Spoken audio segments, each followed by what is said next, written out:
Kami melakukan secara hati-hati sehingga APBN tetap terjaga kredibel, sustainable, sehingga dia menjadi jangkar stabilitas namun mampu mendukung seluruh program-program pemerintah, terutama Presiden Prabowo terpilih.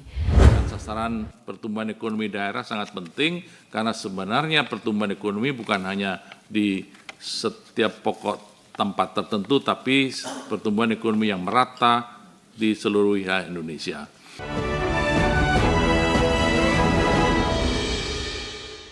Kembali bersama kami di Prime Market Highlights, pemirsa. Menteri Keuangan Sri Mulyani menegaskan APBN 2026 dirancang sebagai instrumen yang kredibel dan berkelanjutan untuk menjadi jangkar stabilitas di tengah berbagai tantangan global. Ya, target asumsi ekonomi makro serta pendapatan dan belanja negara tahun depan sudah dikalkulasi secara hati-hati dengan mempertimbangkan agenda prioritas Presiden.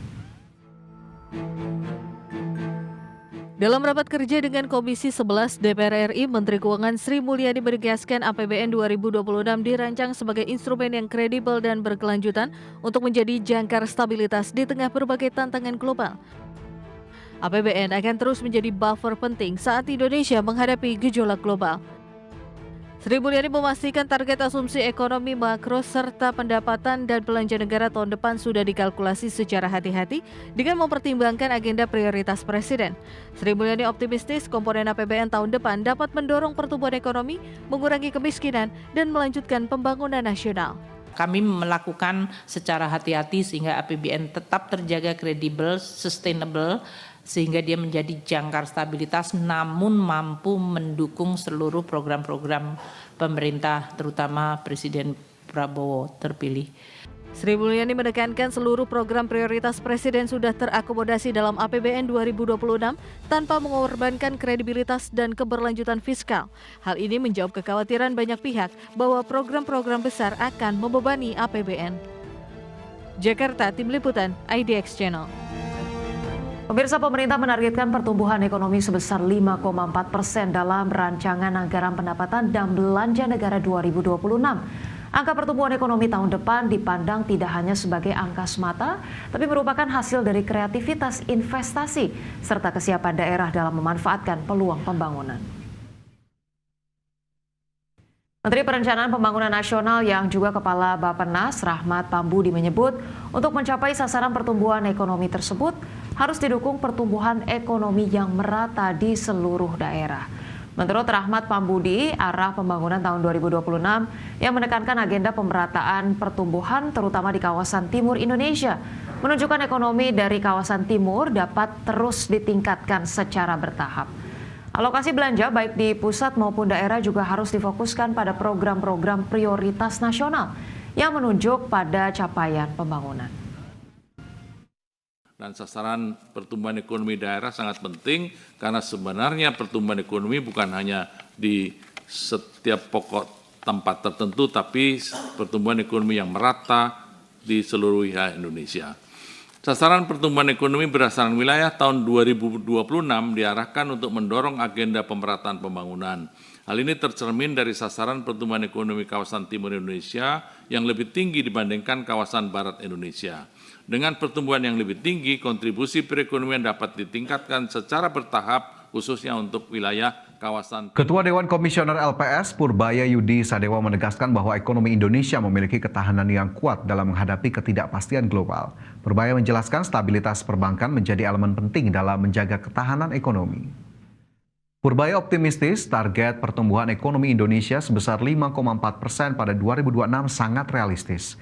Apalagi dengan peran serta investor dan pengusaha yang menjadi tulang punggung sektor swasta. Purbaya menekankan pentingnya mengoptimalkan kekuatan ekonomi daerah, khususnya dari sektor pasar, pertanian, UMKM, perkebunan, dan pariwisata. Sektor-sektor padat karya tersebut diyakini mampu menyerap tenaga kerja sekaligus memperkuat fondasi ekonomi nasional. Saya sudah mulai merangkul dunia usaha juga. Beberapa waktu yang lalu saya lihat Kadin diundang ke Hambalang. Ya ceritanya sih untuk pelatihan yang di pelatihan tentaraan itu ya. Tapi pada dasarnya itu adalah rangkulan dari Prabowo bersama-sama membangun ekonomi dengan dunia swasta. Dari 3 trilogi tadi yang sudah digarapkan untuk saat ini, mana aja? 1, 2 yang itu stabilitas dan pemerataan Jadi itu penting karena tanpa stabilitas dan pemerataan pertumbuhan ekonomi yang tinggi bisa diciptakan. Nah, tinggal satu langkah lagi. Ya, ini terkait dengan tadi ya data dari LPS dan juga adanya optimisme terkait dengan 5,4% pertumbuhan ekonomi seiring dengan yang pemerintah optimiskan juga begitu.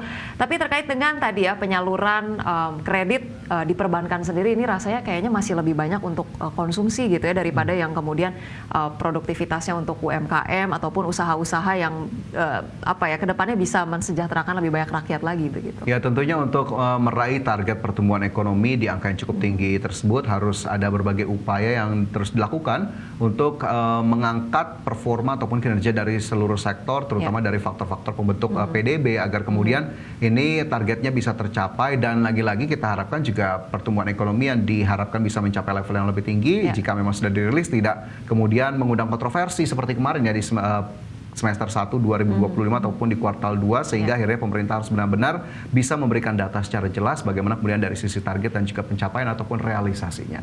Baik, kita ke informasi berikutnya. Pemirsa, DPR RI menyoroti penurunan drastis terkait pos anggaran transfer daerah yang tercantum dalam RAPBN 2026. Ya, penurunan TKD ini diakui sebagai yang terbesar sepanjang sejarah transfer anggaran ke daerah. Komisi 11 DPR RI menyoroti penurunan drastis terkait pos anggaran transfer daerah yang tercantum dalam RAPBN 2026. Anggota Badan Anggaran yang juga Wakil Ketua Komisi 11 DPR RI, Dolphy Othniel Frederick menyebut, penurunan ini sebagai yang terbesar sepanjang sejarah transfer anggaran ke daerah. Penurunan TKD ini juga menunjukkan adanya pergeseran anggaran ke pemerintah pusat. Selain penurunan anggaran TKD, Dolphy juga mempertanyakan peningkatan signifikan bagian anggaran Bendahara Umum Negara atau BABUN. Dolphy mendesak agar pemerintah membuat kriteria secara jelas dalam pembahasan besaran BABUN. Menurut Dolphy, tidak tepat bila anggaran tersebut sepenuhnya bergantung pada diskresi pemerintah. Yang memegang rekor dunia ini yang transfer ke daerah. Turun 24,7%. Penurunan terbesar sepanjang sejarah transfer daerah masuk dalam APBN. Tidak pernah sebelumnya. Kemanakah transfer daerah ini pindah? Pastilah pindah ke belanja pemerintah pusat. Di mana belanja pemerintah pusat? Angka ini masuk.